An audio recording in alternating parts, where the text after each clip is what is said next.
everybody. Good morning, everybody. Good morning. Good Thanks. morning. Thanks. Morning. Thanks for being patient with us. We had a few technical difficulties, but as Zeph said, it's worth the wait. So, my name is Dr. Annalisa Durr, and this is my co-host. She'll reintroduce herself in a second. And this is Goddess Matters. And today our topic is our matrilineal inheritance of suffering and self-sacrifice. So we're going to be exploring that from four different women's perspectives, but also a multi-generational perspective, which I think is really, really, really unique. So I'm going to remind everybody, please engage with us in the chat. We'll try to incorporate your comments and questions. And also, please like this video. Please leave comments in the YouTube text box. What else? Subscribe, share. Yeah. Subscribe, all that jazz. And yeah. Oh, and Dr. Cynthia and Renee's information and social and contact, all of that is in the YouTube text box. Okay, take it Yeah. from here, Dr. A. Absolutely. Good morning, everybody. I'm Dr. Andrea Slominski. I'm a woman's midlife therapeutic coach. And I really wanted to host a conversation with Annalisa and these two brilliant ladies, friends of mine, about this idea of the inherence of matrilineal suffering. And I think sort of the questions that we asked, um, sort of, is it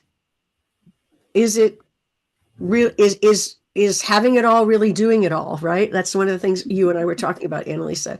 And so I'm really pleased to have my two guests on here. Dr.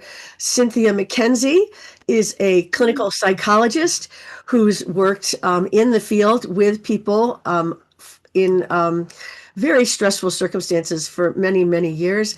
I've come to know her through my practice and really value her insights. And we've talked a lot about this subject together, haven't we, Dr. Cynthia? The Yes. matrilineal, yeah, inheritance of suffering, and also to have René Urbanovich, MA, on as well. René is kind of a Renaissance woman, I think. She's one of Los Angeles's premier musical theater vocal coaches.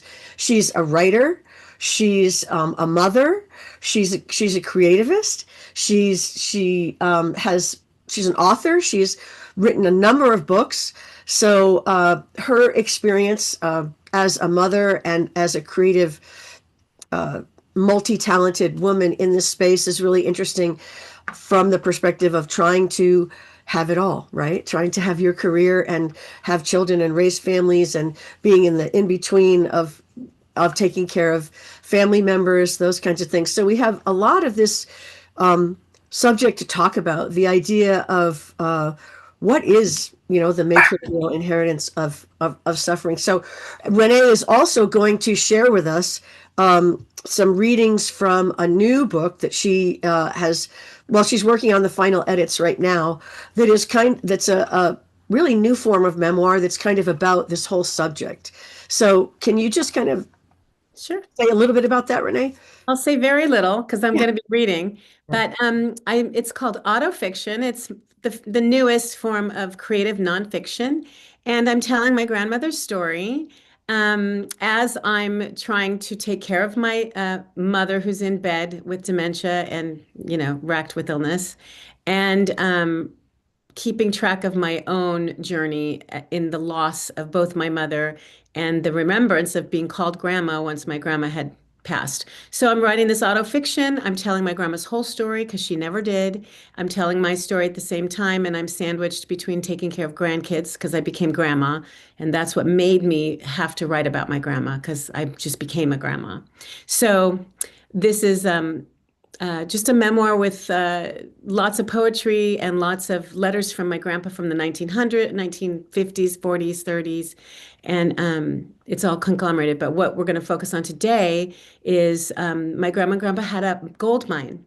And it never really reached its full potential for various reasons. But what was the legacy they left us? Well, if it wasn't the gold mine, what was it? It was love, caregiving, self-sacrifice, all the feminine qualities of the goddess, and all of the things that bring unity, community, and transformation. So While it's a tragedy as far as their gold mine goes with the government, it's not a tragedy when it comes to what they have passed on. So the narrator, me, I'm struggling the whole time with being a caregiver, and I don't want to.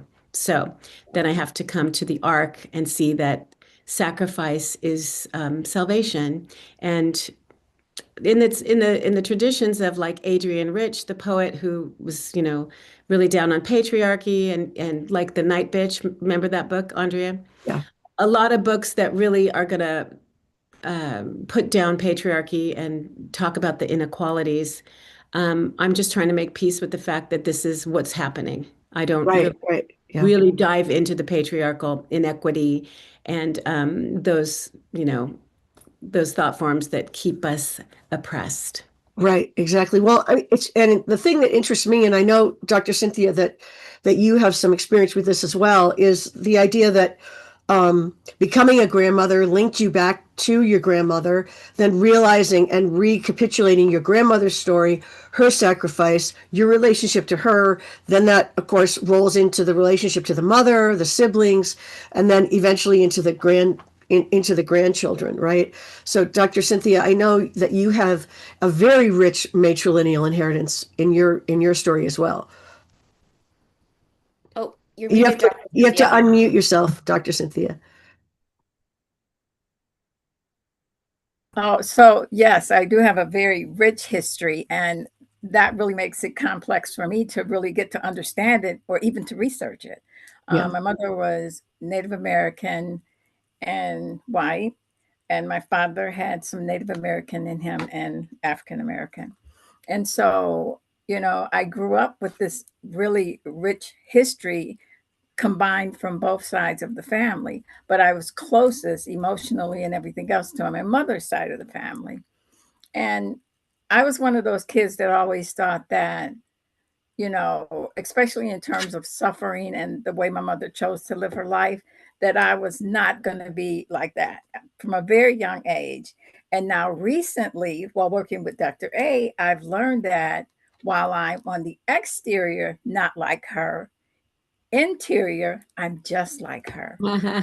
And I've had a recent family experience that really brought that out to me. It brought up all of those old feelings and that sense of sacrificing myself for a family and giving in my needs and changing my life to accommodate a man. And that is everything that I detested. I was determined I wasn't going to have that kind of suffering. And now at 70, to experience that, it was emotionally traumatizing for me, but it was also very rich. It taught me a new depth of my mother's feelings about me and mine about her and her experience. But the trauma of it all and that sacrificing while suffering is something that I got to experience as an adult instead of myths and stories and what I thought as a child, watching what I thought I saw. So it just really pushed me along my spiritual path to have those experiences. Yeah, absolutely. And I'm not sure about your situation or your family history, Annalisa, but in my family history, both of my parents are passed, and I was living in California when my dad was in some aspects of decline. So the caregiving did not fall to me. It fell mostly entirely to my brothers and my sister-in-law. And so that aspect of it is not in terms of caring for elderly parents. I've not experienced that, but in terms of caregiving for a husband, children, 30 some years, right, of doing all of that. Yeah, it's interesting because when we talk about, for you two ladies, the two guests, looking back and recapitulating, right, through those that you've known, that you bonded with, that you've cared with, and then for Renee caring for, and then again, Dr. Cynthia caring for, a sibling, right, in that elderly, in the more elderly issues, is it makes the cycles repeat, right? It makes the cycles of our history repeat in the sense of bringing up what we experienced as children and like you said, Dr. Cynthia, how we perceived it at that time, seeing how our mothers functioned, and then from our perspective now, understanding it very differently, right? As to what they endured or what they put up with, or what, even with my own mother, I mean, there's a lot of conversation, and I'm listening to myself, and I'm sorry I'm so congested. Just to the audience, I'm getting over the crud, so please forgive me. But realizing that through the patriarchal structure of our culture, I mean, I was 16 before my mother could even have a credit card in her name, right? So there was a lot going on in terms of what women were expected to do, what they were allowed to do, and how that changes now. Maybe you could speak to your perspective on that, Annalisa. Yeah, well, yeah. So in my family system, I'm the oldest child and the only girl. And my mother's mother got terminal breast cancer when I was 12. And it was really important for my mother to be able to spend a lot of time taking care of her mother because her mother was her best friend and she wanted to do everything she could for her. So what ended up happening in that situation is there was some maybe unconscious expectation that I step up and help take care of my siblings, especially the youngest one, who was 2 or 3 at that time. Um, and so that was definitely instilled in me from a very early age. And then when my godmother was in the last maybe 5 years, end stages of a very progressive form of MS, my mother was her primary caretaker. But again, there were these expectations that I come in and help. At the same time, I had free will in that, right? So I did want to help and take care because I loved her and I wanted to be able to do what I could, as difficult and challenging as that was. But at the same time, as an adult, I didn't have the responsibility of kids on top of that, so I understand that that's also a very different situation because I had a more spaciousness maybe in a way in my life, um, despite all the other, life challenges that, life does throw at us. So, for me, it was difficult to feel the pressure of that inheritance of that expectation of caretaking. Um, and I know Andre, you and I were talking about this recently, like it does have to get done and by somebody, right? And like even though my godmother had a lot of paid help as well, it's different than or it's important to have family around to help, right? And my mother and I were just her family, even though we weren't related, we were her family. And so my whole view, and maybe we'll continue to wrap around this, is that our societal structure is broken. That is the patriarchal structure, right? And it takes a village to take care of and nurture kids and the sick and the elderly who are leaving this world, right? And that it's all of our responsibility, not just the responsibility of the woman in the, nuclear family setting. That is way too much for one person to handle. And so for me, it's like, how do we restructure the system so that everybody feels taken care of and nurtured? Um, yeah, so that's Yeah, absolutely. I mean, I think the idea, well, I think sometimes when we think of our matrilineal history, ancient history, right, of kind of, it takes a tribe or a village to raise a child. We don't know exactly how those ancient cultures were put together and how the work was distributed.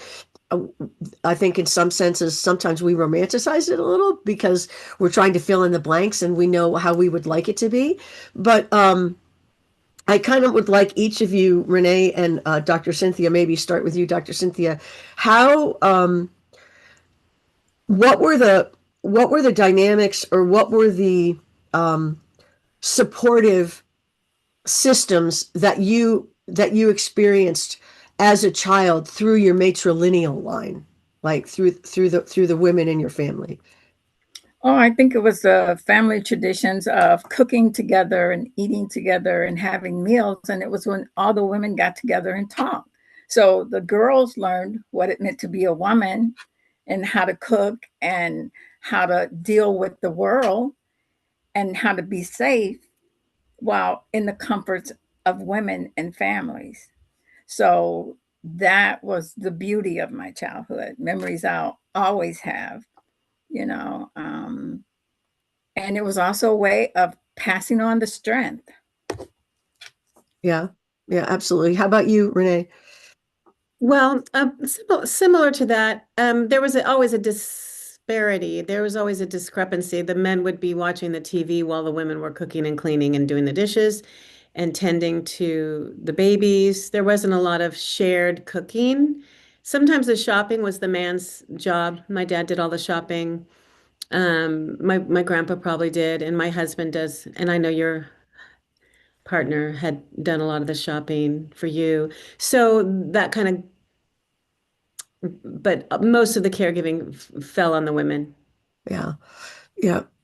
Do you feel that, like, do you have a lot of memories of childhood of spending time the with the mothers and the grandmothers and the cousins and that sort of a thing, like as sort of being a positive situation? Never, yeah, I never even questioned the discrepancy that men didn't do anything until I was the one in the kitchen and the men stayed in there. Then when I was the one doing everything and I was in charge of it as an adult, then I felt it.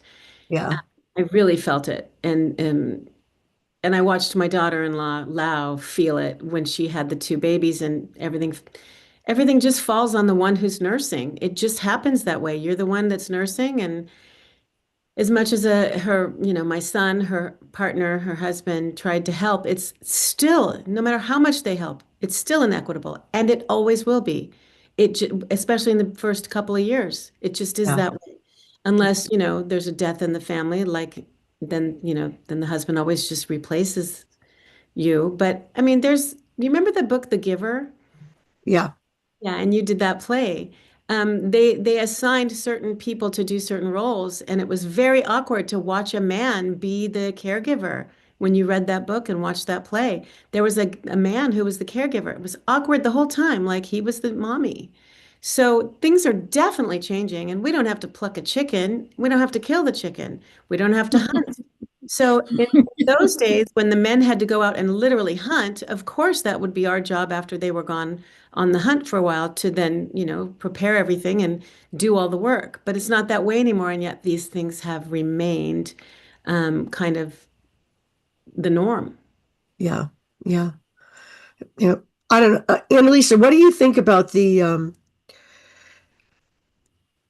potential for the restructuring, right? As we look forward and we look at specifically for me, Gen X is coming up and they're flexing their muscles about everything from menopause to women's work to career to these kinds of things. And the question is, as you said, as in our initial discussion, and we can all maybe talk about this, and then Renee can read maybe her first section for us, is having it all for women actually doing it all, right? Is there a way to restructure this? Is your generation, Annalisa, finding a way or struggling for a way to restructure some of this? Yes. So let me just kind of piggyback off of something Renee just said. So looking actually to the past, like current research is showing us that this whole men the hunter, women the nurturers, or whatever the heck that was, the gatherers. Anyway, we know now that women actually did a lot of the hunting as well in a lot of different communities cross-culturally in the past, and that women actually provided up to 80% of the food supply. They weren't always hunting the big game, but maybe rabbits, squirrels, whatever kind of like smaller land animals and all the other foods they were gathering, plus all of like you read the work of Heidi Goten Abendroth, and she's like, they invented pottery, weaving, all of these different tasks or attributes that make life worth living today. And that men and women were equally active and complementary, and I think still are in some respects in some cultures. So what I see is like actually revisioning or looking back at the past to see, oh, okay, here are some different ways that we can actually reimagine what a complementary society looks like. That's part one. Part two, yes, I think that my generation, I'm like millennial, Generation X cusp, um, both kind of behind me and both in front of me, and where I'm situated. There's a lot of revisionings of community right now. Somebody just sent me an article of an intentional multifamily community that they're building in Mexico. I've been saying for a long time, I think that multifamily communities are the way of the future, where there's this balance of communal living and sovereign living, right? Where they're building like hacienda style central communal spaces, whether that's a library or playgrounds, kitchens, but then depending on your needs or your economic level, and the communities really make space for people wherever they're at. You might have single apartments within an apartment building. You might have people being able to build their own, four bedroom houses, but they're all coexisting, and whatever these communities are coexisting within this community structure, which they're building together. They're coming up with the regulations together and the principles and the values, and they're non-religious. That's the Yeah. good thing, right? So you're not going to be, cultivating a cult leader. You have a kind of a democratized system here. So I see more and more of that happening and people longing for community. So I think we're redefining what community means right now. Yeah, yeah. Zeph writes in the comments, I was my wife's primary caregiver during her battle with cancer. I spent a lot of time in the clinics and hospital, and most of the patients were women. Not many other guys seemed to care. In fact, a few of the friends we made along the way confirmed that something has to change. Hmm. Yeah, that something Yeah. has to change. Yeah. Wow. Thank you, Zeph. I just want to say thank you, Zeph. And I know that you've shared something with me like that in the past. And so I really value your commitment to women and the feminine and also changing the way that men behave and relate in Yeah. this Yeah. world. Yeah. Yeah. Well, I know, Renee, your life in the past, I don't know, 7 to 10 years, right, has really, and you and I have talked about this a lot because we're neighbors and we're friends and things, as well as professional colleagues, but where you've really had to change what you thought your life would be at this time of life, right? And what it actually is, and how you've come to sort of a place where you've have an active relationship with it, not given over to it, but that you go with the ebb and flow of it, right? Can you speak to that a little bit? Well, just recently, my dad moved in, and my one of my best friends said, "Are you happy with your decision of taking your dad in?" And I said, "That's a terrible question. Of course, I'm not happy that I took my dad in, but I'm doing the right thing. Someone has to care for him. He cannot care for himself." And this isn't the thing I'm going to read. So it just went from taking care of my mom to now taking care of my dad. And yeah, I thought in my 60s I would be slowing down, and I'm not. So I'm not. So I'm trying to look at the bright side and think it's going to keep me going. I did hear, speaking of the inequity and then speaking of the communal living, like you're talking about in Mexico, that I've also heard is happening. I think it's Sweden, right? Is it Sweden? They're All over, having, I think. There's communities building up, popping up everywhere. yeah.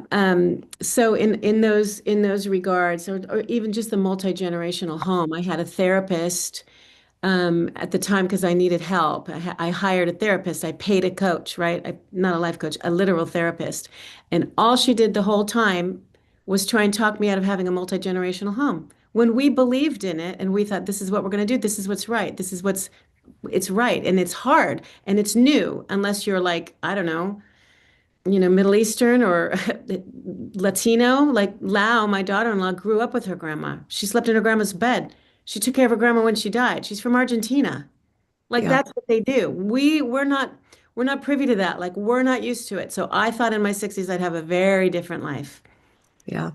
And I know, Dr. Cynthia, you have a different perspective on it because you were opened your home to a family member that instead of it being as like a mitzvah, as like a covenant, right, to a family member, and then it ended up going into an abusive situation. So you had a whole different series of choices to make, right? Yeah, yeah. And that's what interests me. That's why I say, I find that all of my life I've considered myself not so much like my mother, self-sacrificing and giving it cost to self. And then I found myself in this situation and doing just that. And I Yeah. had like excuses. I owed it to my mother, family, everything else. Long after the point I should have let it go. Yeah. And it really made me have to think about what all I've inherited, what's in my DNA, Yeah. and I have to own up to that side of me and find a way to manage it and not just have it pop out whenever it gets ready. Yeah. But in terms of people living together like that, I grew up my young years with my mother's family. Her and all five of her sisters lived within blocks of each other for decades. And so I didn't know the difference in my sisters and brothers and those of my cousins because we were always together. Somebody had the kids, somebody was cooking, they shared dinner things. And when somebody got sick, even if it was that wife's responsibility to take care of her husband, the other sisters would cook and clean and have the kids and everything else. And so now families are so disjointed, and mine has been since I was young, but all my teenage years and all my adult years, I'm out here in California by myself. I don't know how to navigate that singularity. And it kind of scares me because I have no model of it. Like, what do you mean you're here all by yourself? you know? Yeah, absolutely. It's really interesting to note that uh, sociologically, the multifamily, like if we think of the Waltons, let's just say that, like the TV thing, like the multi-generational living, or the family, like you said, Dr. Cynthia, all living on the same block, right? Or even sometimes, like when I went to Sicily years ago, the entire family all lived in the same apartment building, right? They Yeah. all had apartments Yeah. in the same building. Mhm. And that it wasn't until after World War II, with the real advent of the single family home and the development of the suburbs and the idea of moving out and having your own place and being a singular family unit with the husband and the wife and then the 2.3 children or whatever the average was at that point. And that led to the whole Valium problem, right? The whole women disconnected from their matrilineal lines, disconnected from their village of support, of learning, first time mothers not knowing, being excited but not feeling like they don't know what they're doing, not sure how to manage everything, and again isolated and outside of their communal thing. And I think Yeah. we're finding now that maybe that's not such a good idea. Mhm. And I want to just make one point too. The community that I was speaking about in Mexico, they're all friends. They're not necessarily related to one another. So Mhm. that's what I find fascinating, right? Is that you don't have, it doesn't, it can be a community of choice. Yeah, Mhm. well, the idea is that people are choosing that, Yeah.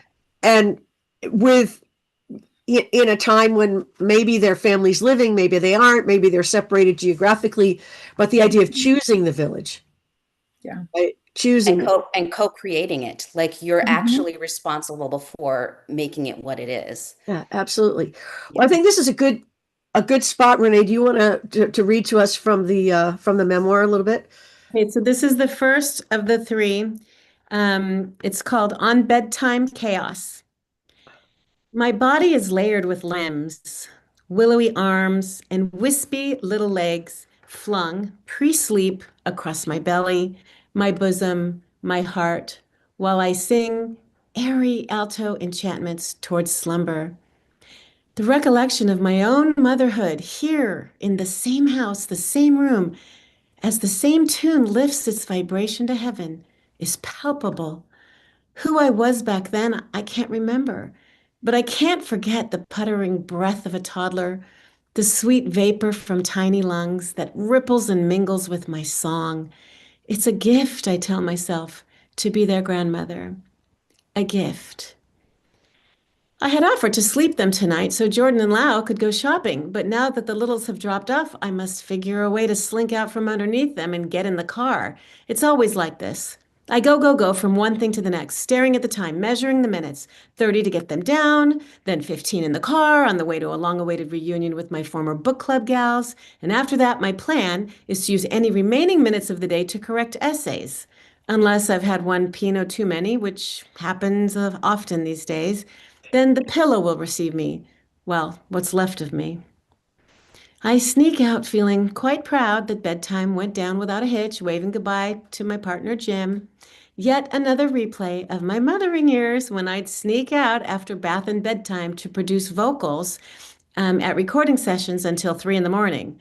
I wish I still had that kind of energy. There Yeah. we go. Part one. I think something that struck me in your reading is that there can be both the blessing of being a grandmother and the challenge of being a sovereign individual and having your own life. And that even as we're discussing, this inheritance of suffering and self-sacrifice, there's also the beautiful moments within that role. So it's paradoxical. It is. It's exactly the unity of opposites. Hmm. Yeah, absolutely. It's paradoxical when you're the mother, like she talks about her reminiscence, how it brings up the memories of when she had her own children.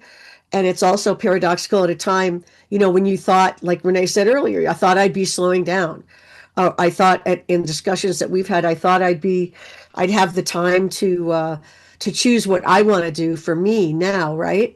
And then all of a sudden up comes the the mom, right, who's ill, and all of that. And I mean, Renee went through a very difficult time where, if you don't mind if I share, but she was preparing meals for her mom and her dad all day Saturday, taking them, driving 2.5 hours to deliver them on Sunday, cleaning her mom and dad's place, getting everything all set up, spending time with her mom, coming back, running a studio, raising her own kids, trying to do all of the things. And it was um, it was a huge time of matrilineal self-sacrifice. Yeah. Huge.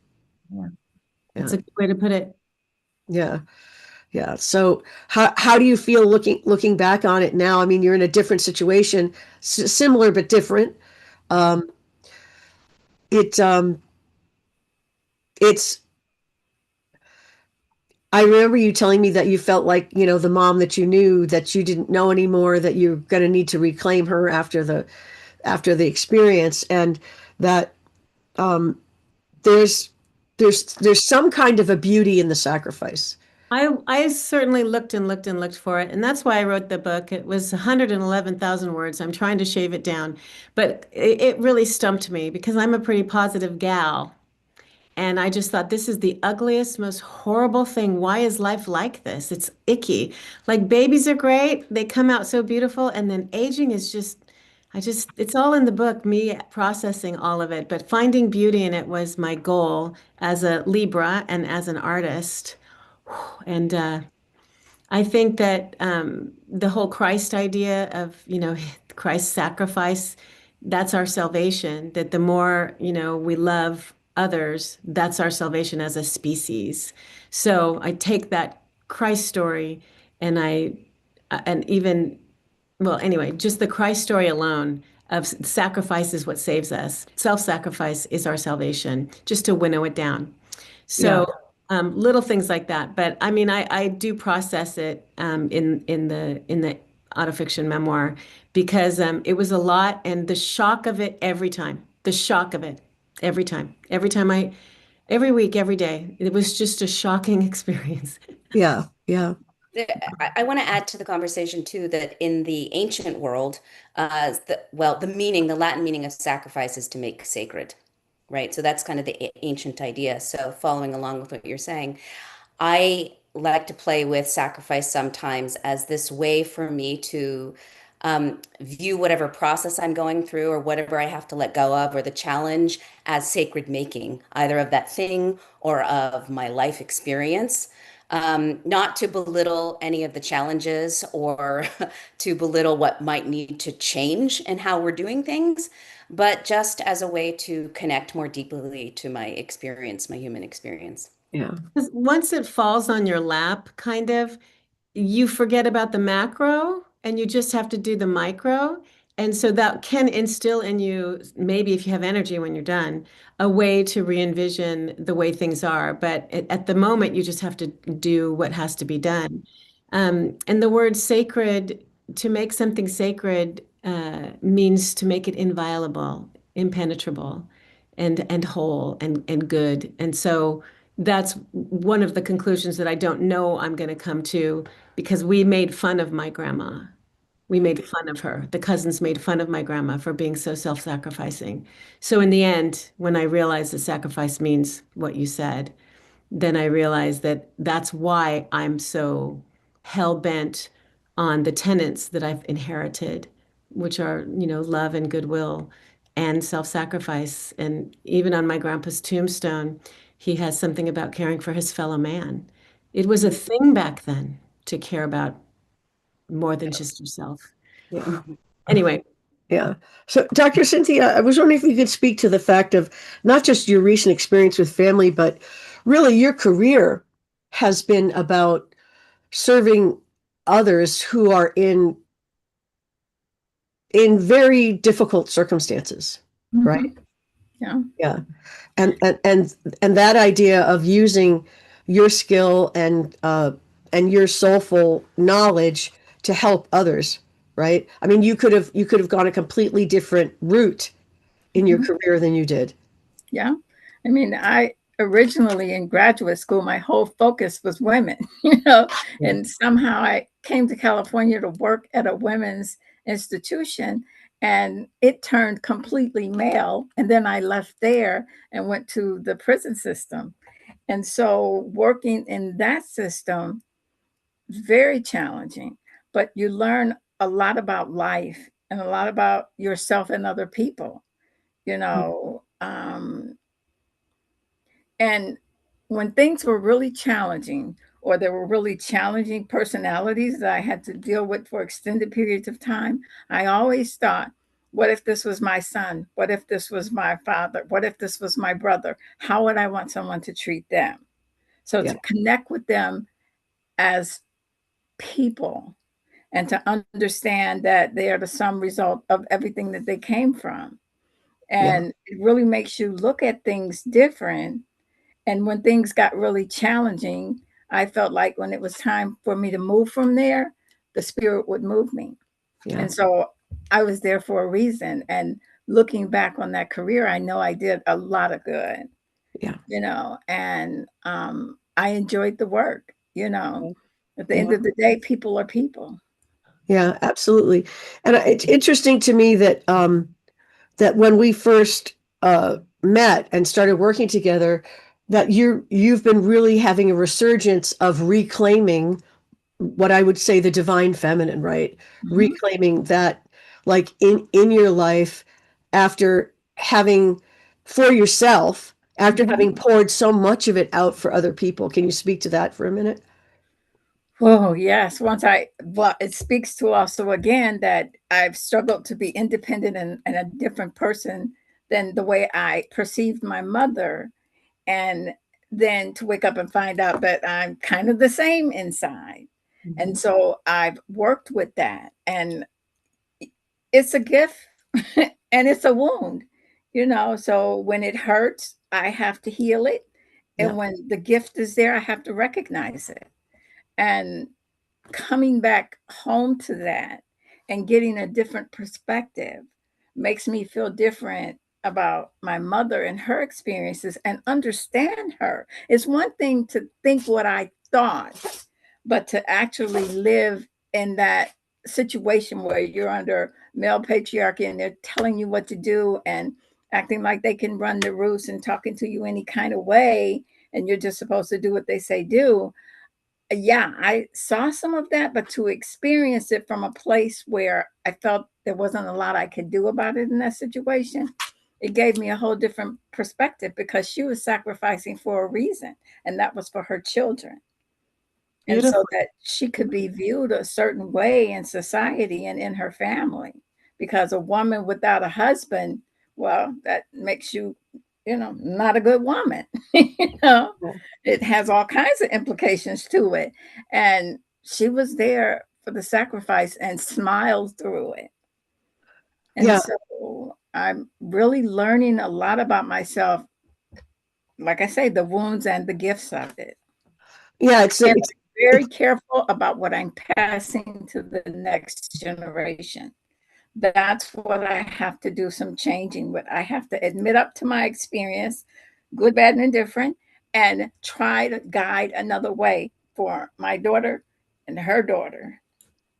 Yeah, absolutely. So that we can stop some of this Mhm. unbridled inheritance. Yeah. And I know, Renee, that, that, that you've re-experienced your grandmother's experience and your mother's experience. Do you want to read the second part? Yeah. I just love how you put that, Dr. Cynthia, though. And it reminded me of there's a sculptor. Her name is Louise Bourgeois, and she actually didn't even get famous till she was like 80, if you can believe it. But I got to see this. It's a big spider. It's as big as, a three-story building or two-story building. It's a big spider, and it's her mother. And the point of it is that, being a mother is both like having a nest and a cage. Just exactly what you just said, the benefit and then the Yeah. it's both. It's that Mhm. unity of opposites. And literally, I mean, only women can hold those opposites. Mhm. It's Or it's what Jung would call living in the tension, right? Yeah. Between this and that, right? Mhm. And that there's this one pulls you this way, this one pulls you this way. And the idea is to walk the middle path and through Mhm. that find a new way, a Yeah. new way. perspective, right? Yeah. Mhm. Okay, so this is part two. The narrator, me, gets up and goes to the book club meeting. Liza, Bernice, and Eileen await me. Margarita's half finished because I'm not as on time as I think. Oh, am I late? I ask as I slide into the booth. Liza's red mane is radiant and freshly blown, and she's glowing with newly applied makeup, including the bright gloss of wine-colored lipstick. Just a little, Liza answers. We side hug as I glance at Eileen and Bernice on the other end of the booth, who both had clearly tinkered over their faces and hair while I was dealing with grandbabies. Bernice's long hair has waves in all the trendy places, and Eileen seems to have discovered the silky wrinkle concealer that I've seen advertised on Instagram. I wipe beneath my eyes just in case my mascara has smeared, and then I pinch my cheeks for color, but for all I know, I have baby drool and snot stuck to my face. So why bother? You all look beautiful, I say as we lift our menus. It's been so long, Liza says. So long, I think. I immediately feel the burn in my collar as if it's an attack on me because of how many gatherings I've declined lately.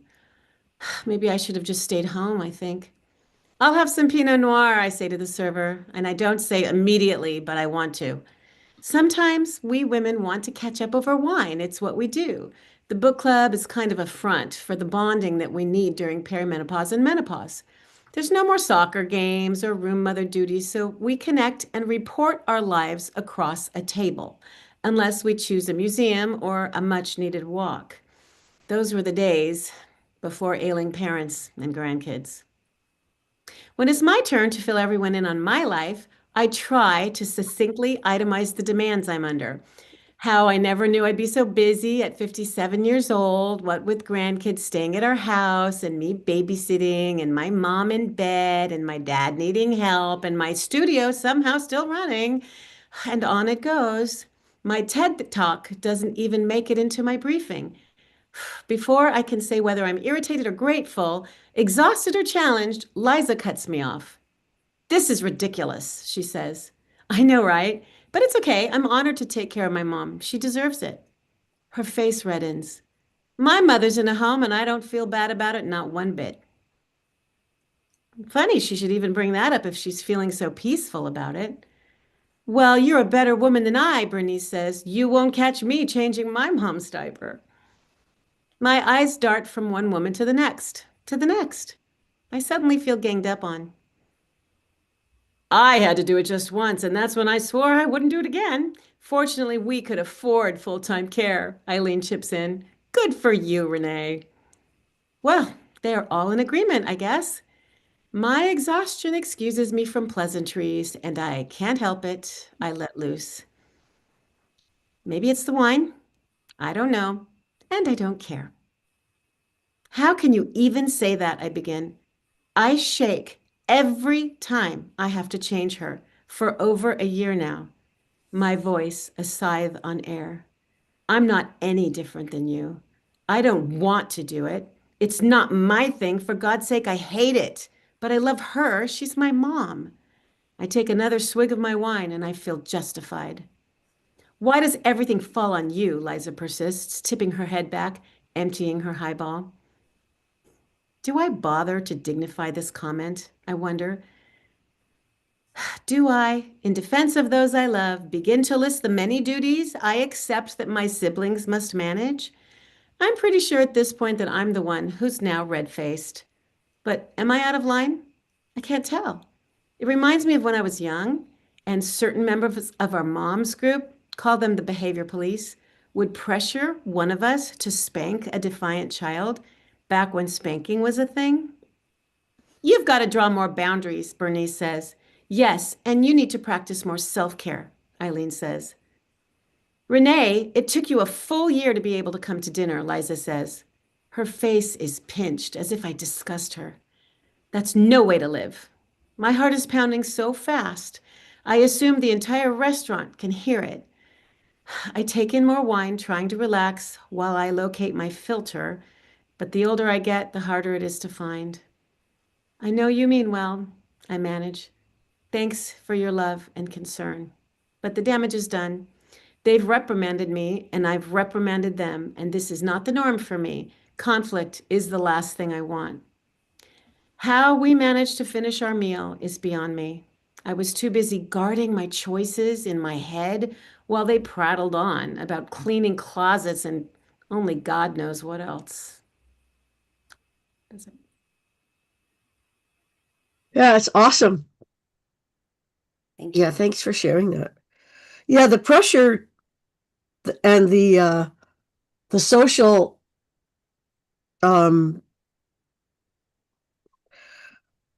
guardrails in women's conversations are really, really dynamic, and I think are really changing. I'm hoping looking into the millennial Gen X moving forward.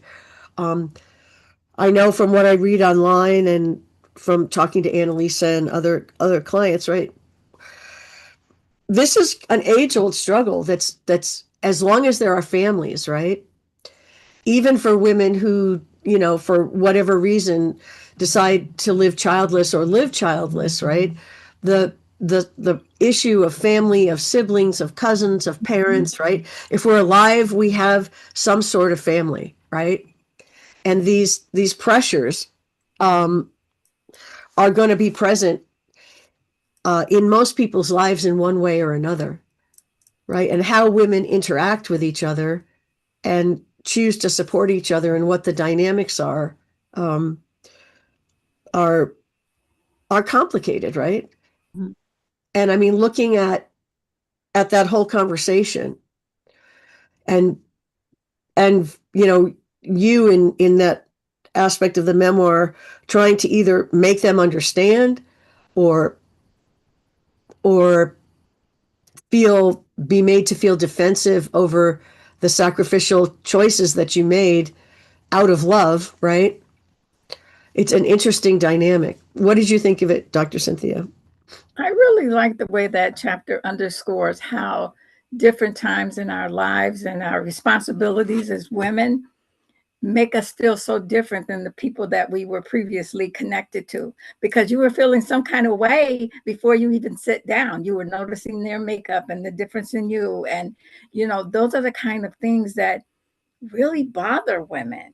When you have kids and all your friends don't, And, they don't want to hear about little Johnny spitting up or learning how to potty, but that's like all you know how to talk about. And you just start feeling so different. You're, in your sweats and they're all nice and cute. And, they have their nice little cute figure and you're all just had a baby, and we suffer through that in silence and kind of alone. It's not something we're proud to talk about. And we don't like the idea of being so different from our friends and not fitting in. And I think that chapter really underscores that well. Yeah. How's that section sit with you, Annalisa? Yeah, so I'm just, I think I'm just thinking about it from the perspective of someone who doesn't yet have kids. I'm sorry, I'm kind of mulling over what Dr. Cynthia just said, and kind of that opposite of feeling like not fitting in because I'm not doing what society expects of me, or even what I want for myself. It's not that I'm not the woman who's choosing not to have kids. I've Yeah. just delayed it. And so I'm in everything that I do, not fitting in with society's expectations, except for the way that I do fall in line and do a lot of the caretaking, familial and friend caretaking. Like there's a lot of expectations I find from my friends to be their therapists, and that's exhausting. That is an exhausting endeavor because I'm not even self-resourced, as the new lingo goes. Like I'm not whole in and of myself. I'm just as exhausted by the demands of modern life as everybody else is, even without having a kid. I mean, my dissertation and my book are my babies for now, which I devoted my whole life to. Yeah. Yeah. So I think that the ways in which we don't there's a challenge in women trying to understand one another's lives and really listening. I find that to be a really a missing piece in women's whether it's women's circles or in our relationships with one another, like having compassion and understanding, like, really, I'm so sorry to hear that that's going on for you. Is there a way that I can support you in what you're going through right now?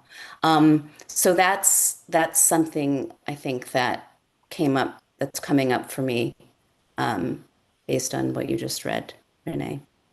Yeah, absolutely. I think there's a part of there's a part of I'm trying to get back to the notes in YouTube, and I can't check the comments if there's any comments. I see that. Get back to the idea of women being, like you said, being able to support each other and really being able to recognize, which it's really hard to recognize that there are many different stages ahead of you when you're in one stage, right? And especially as you're younger and you haven't had a lot of these different experiences, the idea of women still, all of us living under patriarchy, trying to expand our levels of compassion and empathy and understanding to different women's perspectives, right? And different women's choices, right? In terms of what we go through. And I think some of our experiences, when we get to say the age of myself or Renee or Dr. Cynthia, we have the perspective of being able to look back and look at certain things and be able to identify where we fell short or where we were misinformed, or where we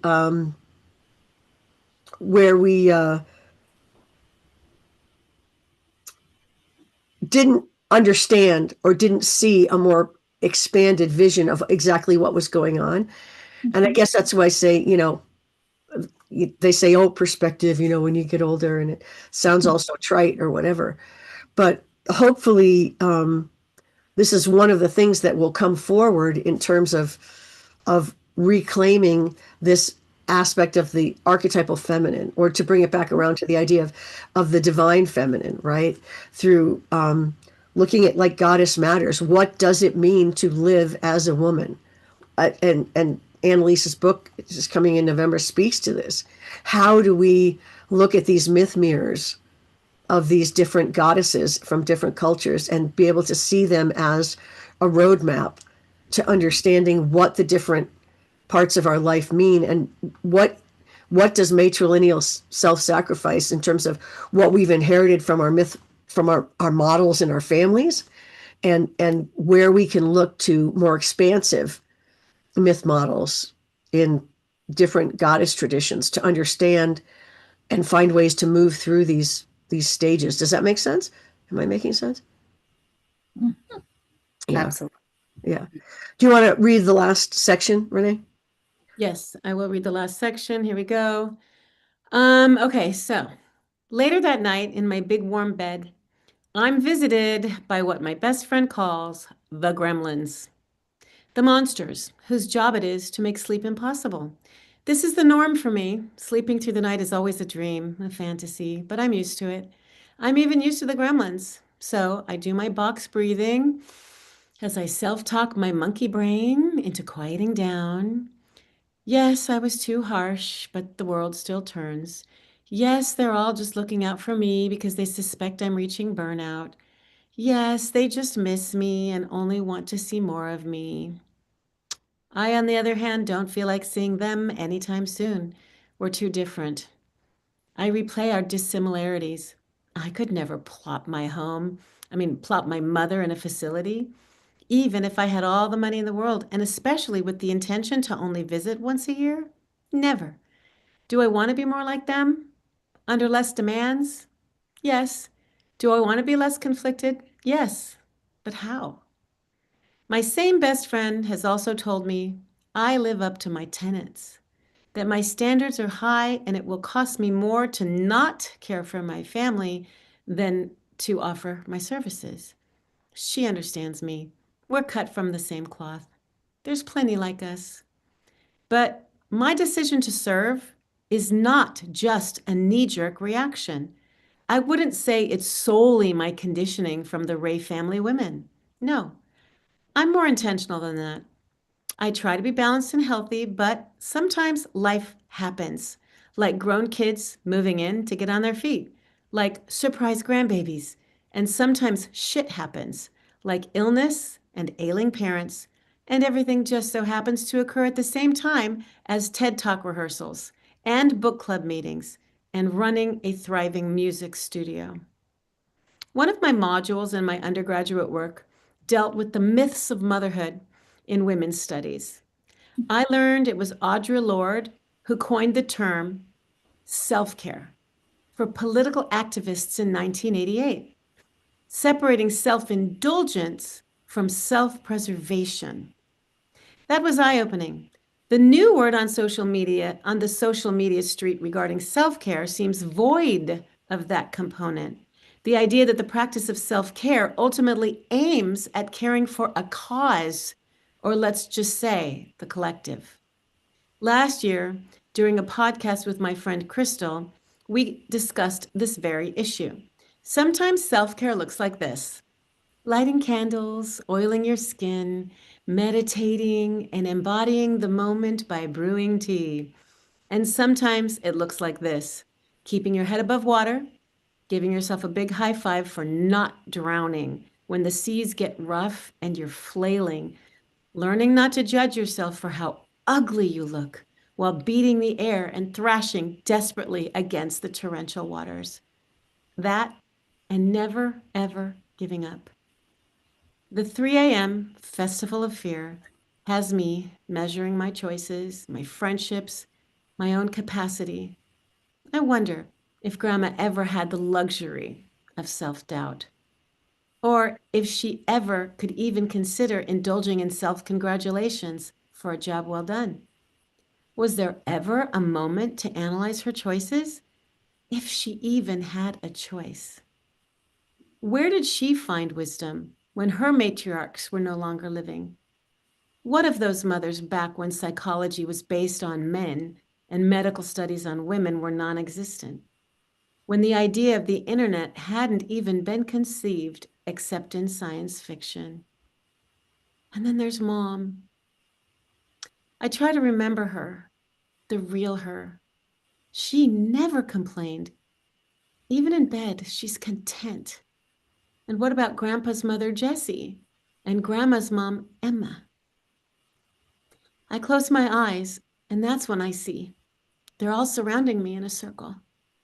They make a hammock for me with their strong arms, and they rock me to sleep.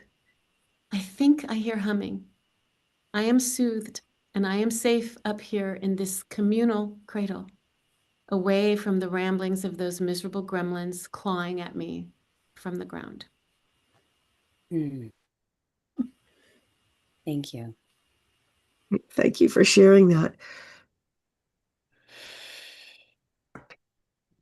I love the way that we can enter into that imaginal space, or the way that you describe, to feel the presence of our ancestors with us and holding us and embracing us, even if it's not something we can necessarily get in our physical reality. But that's where that is the entry point to healing. So thank you.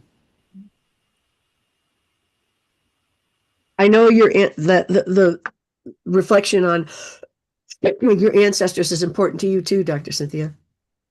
Yes, I was just thinking how what I've learned from my own spiritual work and thinking about this subject and writing about it is that, I've struggled for all my life to be different and to separate from family and my mother's image and just so to be different. And now I find out that I am her in many ways.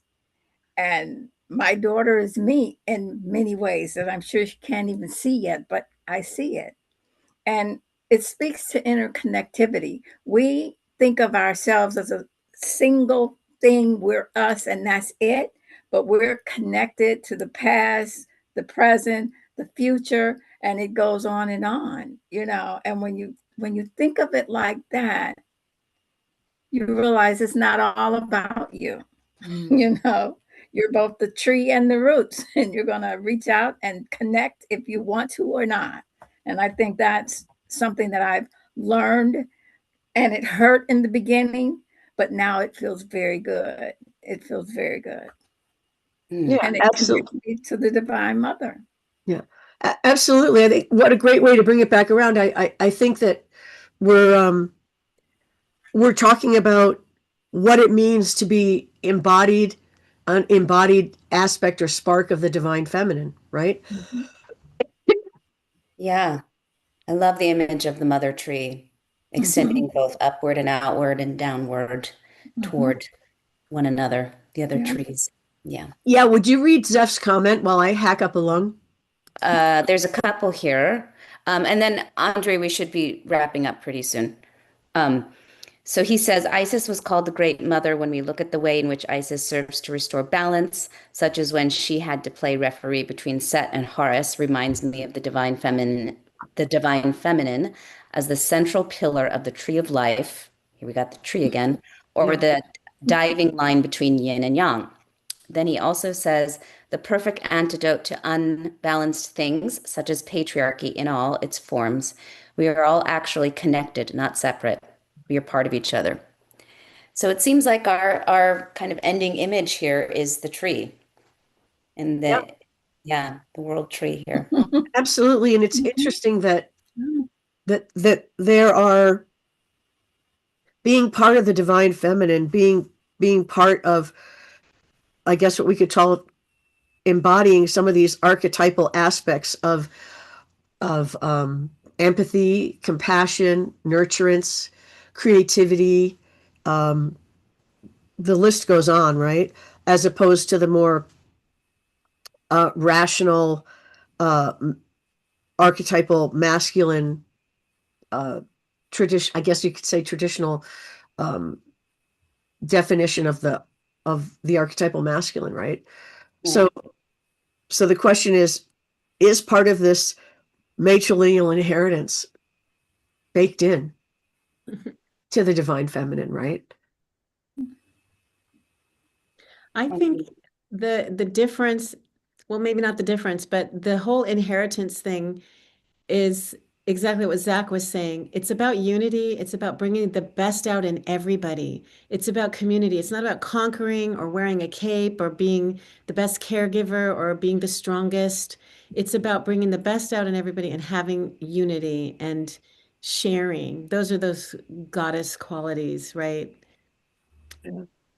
Yeah. Yeah, absolutely. Maybe you could bring us home, Annalisa, in talking about the use of goddess images for embodied female living. I know that's a really important concept for you. Yeah, I mean, well, there's a few different layers of it for me. We can look at it depth psychologically, which is that these gods and goddesses are part of our psyche, and they're kind of playing out these archetypal patterns through us. Um, my experience with these goddesses are that they're living presences that can inhabit us, that can, there's a power. Their life force power actually moves and acts through us. But let me give a concrete example. So the last time I was in India, I visited a Durga temple. And Durga is the one of the warrior goddesses who restores cosmic balance in this very famous myth by defeating the demons. And and I left this temple and didn't think much of it. But then a couple days later, I was traveling and had this very fierce response to what I felt was some injustices towards women. And recognized this as a activation of this fierce Durga energy inside of me. And so what happens, I think, is either through the study, through active engagement, or through these, by the grace of Goddess, these powers that they instill in us, we learn our true potential. We learn how to create boundaries. We learn how to fight for injustices. We learn how to create inner and outer balance. So, or all of the things, reciprocity, softness, it's, the options are endless for what these goddesses can teach us to embody. So for me, it's about learning how to access and live out my fullest potential as a woman, not just psychically, but biologically, socially, all of the ways. So it's power, potential, and really helping me dig into deeper meanings of what it means to be a woman and what it means to be a human in this collective experience we're all having. Yeah, exactly. Exactly. All right. Well, I just want to give each of you ladies, our guests, a minute to conclude or have any final thoughts. Dr. Cynthia? I think I've already expressed my final thoughts. It's just really a wonderful topic, and it's something as women we have to make time for, the spiritual practice of understanding who we are, where we came from, and where we're going. Absolutely. Well said. And Renee? Just that I think the thing that sticks with me is that unity of opposites. Yeah. Yeah, just that it's a cage, it's a nest where we develop others and ourselves, and it's a cage, this burden of the matrilineal Matrilineal. Yeah. Yeah. lineal Yeah. inheritance. It's both. It's both. And that's okay because that's life. It's the unity of opposites. Right. Exactly. Exactly. Well, thank you both so much. And Annalisa, thank you too for exploring this topic, which was important to me to host here on Goddess Matters. Yeah. But do you have any last words that you'd like to say? Do I have any last words? Yeah. I'd like to say, thank God for antibiotics. That's what I would like to say. No, I think that there's a fundamental struggle that happens, not just because of patriarchy, but in the living of life as a woman, in terms of moving towards fulfilling our most authentic and individuated lives, right? Which we have a unique opportunity to do because of the the advent of Regency because of the new life stage that has emerged. So post-menopause now, we have this 20 to 30 years, right, to find this authentic, individuated self. And I think oftentimes what we find is, and what a lot of clients are finding is that as they live into these years, right, the idealized version of what we would love it to play out to be is not what it is. And that wisdom comes and develops in the living and the wrestling with what happens in these years. The challenges of aging, of family, of relationship, and simultaneously the opportunities. And so I invite all women, right, of all ages, younger and older, to really look at and cherish the opportunity to claim the wisdom that comes from the struggle. Mm. Yeah. Thank you. Well, thanks everybody watching and commenting. And Zeph, you're our #1 fan. Thank you so Yeah. much for your contributions. Just a reminder to everybody, please like, share, comment, subscribe, and check out Cynthia and Renee's bios and links in the YouTube text box. There you can learn more about it. And I don't know when your book's coming out, Renee, but I'm sure people can find out if they follow you or go to your website. Yeah. And thank you, Dr. A, as always. Thank you, Dr. A. Dr. A squared. It's been a wonderful conversation, and we're going to sign off here on our live. All right. Okay. Thank you all. Thank Bye-bye. you. Nice to meet you. Bye.